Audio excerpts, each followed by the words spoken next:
It's not a proud day for this country.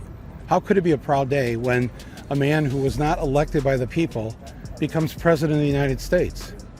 How does that happen? Listen, the man is a malignant narcissist, all right? That's a dangerous combination to have a narcissist like that who's elected to public office, because he's only thinking about himself. He's only thinking, how does this affect me? They see that the elites who ruined their lives hate Trump. Corporate America hates Trump. Wall Street hates Trump.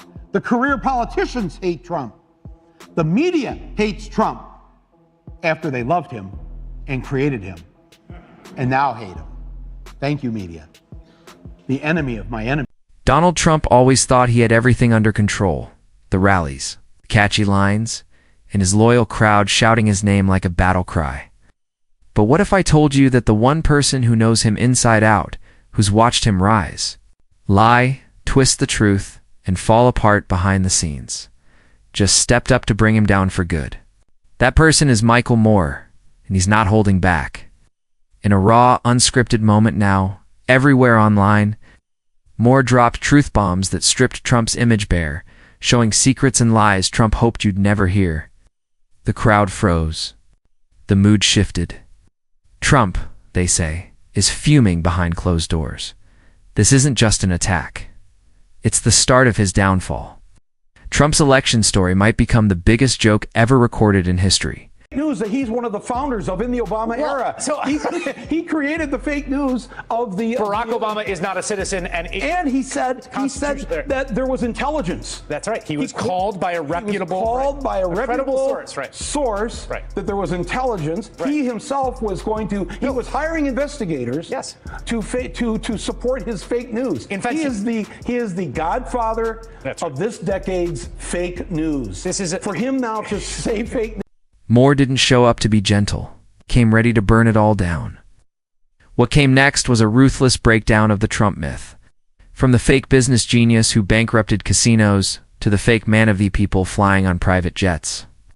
For a man who lives on lies, Moore's truth hit hard. The scam of Trump, the outsider, the patriot, the fighter, all shattered in minutes. But the sharpest moment? Moore made fun of the one thing Trump can't stand to lose: being taken seriously. When the country laughs at you, you're finished. And Trump felt it. You could almost hear him drafting rage tweets, while Moore turned his reputation into a national joke. This wasn't just criticism, it was a punch to his pride. Because when he starts to cause harm to our fellow Americans, people are going to rise up. They're not going to take this. They're not going to take it from a guy that did not get a majority of the votes of the people of this country. So, and his thin skin too could be his undoing. When whoever has the most points wins, right? Tottenham 2, Chelsea 1. Who won that game? I'm just asking you factually. Who won that game? In that case, Tottenham. Tottenham won. All right. Now, how odd would it be if you on the news that night said Chelsea won today with one goal and Tottenham got 2? But what are you going to do about it? This makes no. The best part of Moore's takedown wasn't just how true it was the timing.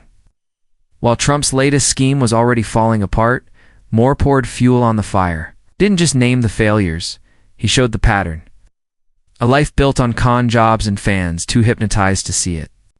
He reminded everyone this isn't new, this is who Trump has always been. It's the man who failed at selling steak, made lawsuits a business, and turned fake patriotism into a brand. Moore's rant wasn't just a speech, it was historic. Broke the last piece holding Trump's myth together. What happens when a man like Trump gets destroyed, not by lawyers or rivals, but by laughter? You watch him fall apart, live? Donald Trump is a big believer in capitalism and free enterprise and the sort of thing that's driven us into the ground, this belief that you could just do whatever you want and it doesn't matter who gets hurt by it. And I don't really see him changing, but I think he knows he's been on TV, he's a performance artist. He knows what to say and he knows how to make this appeal. You think it's BS? I think it's, well, please, I don't use that kind of language. Yes, I think. Megan, come on, I know this is the flagship show of Fox News. I just want to go on the record. Well, we all know that. Like the way you make me sound. Go on. It is. Moore did what no prosecutor, politician, or TV host has ever done this well. He turned Trump into a living joke.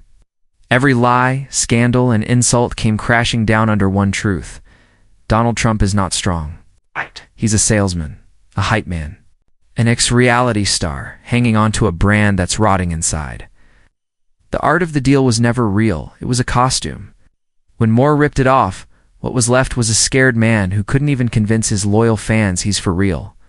That night, Trump wasn't just exposed, he was deflated. Moore didn't gloat, he just smiled. Because the strongest weapon against a man built on fear is laughter. And America's reaction made it powerful. The stunned silence, the roaring, laughs, the viral clips. Millions of people saw it. Trump's base can scream fake news all they want, but they're shouting into a shrinking echo chamber. This wasn't just another roast. It was a turning point. The louder Trump yells, back, the more he proves more right. When denial is your only defense, you've already lost. These days, Donald Trump is very busy doing a whole bunch of other things that we're not paying attention to. Today, Donald Trump's EPA did something that will suffer from years from now that we don't even know right now. His Interior Department sold off land of ours to people that shouldn't have it. His agricultural part, I mean, just go down all the cabinet departments. Every day there is something going on, and we very caught up in the large things that he's doing, threatening North Korea, refusing to acknowledge what happened this weekend, what really happened. And I just want to be the one to point out that take this horror moment that we're in and times it by 20, times it by 200.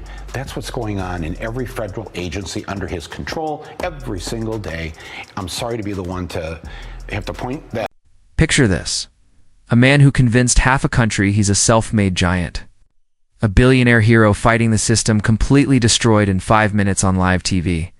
That's what Moore did. He didn't debate policy, he ripped open the story. Moore showed, this isn't just bad leadership, it's a long con. Trump's scam didn't start in the White House. It started decades ago. Fake schools, failed airlines, unpaid workers, lawsuits piling up like poker chips. And now, the final scam is falling apart. The truth. Trump never ran a country, he ran an act, and a bad one. Moore didn't just call him out, he exposed the stage, the lights, the makeup. Suddenly, the strong man looked like a sweaty actor at his final bow, and the audience saw it. Moore spoke to the people who believed Trump was their revenge on the elite. But Moore handed them a mirror. They weren't smashing the system, they were funding it. The billionaire, the tax cheat, the boss who didn't pay workers while selling cheap hats made overseas? Moore didn't insult Trump's voters, he woke them up. And that's what terrifies Trump most. It's not the jokes, but the awakening. If his followers realize they've been tricked, the empire collapses overnight. Trump's real power is illusion. Is Fezzi Moore destroyed at live, turning blind loyalty into stunned silence. Yes, right. But you and I know, because we've known Trump for how many umpteen years. I've been on shows with Trump back in the 90s. I mean, this is a guy who did support Planned Parenthood, who was for gay rights, who you know, he was a big blowhard and he wanted his name on everything, but he also put the ice skating rink back in Central Park. Right. So you know, he's not what he's made himself out to be to these people who voted for him.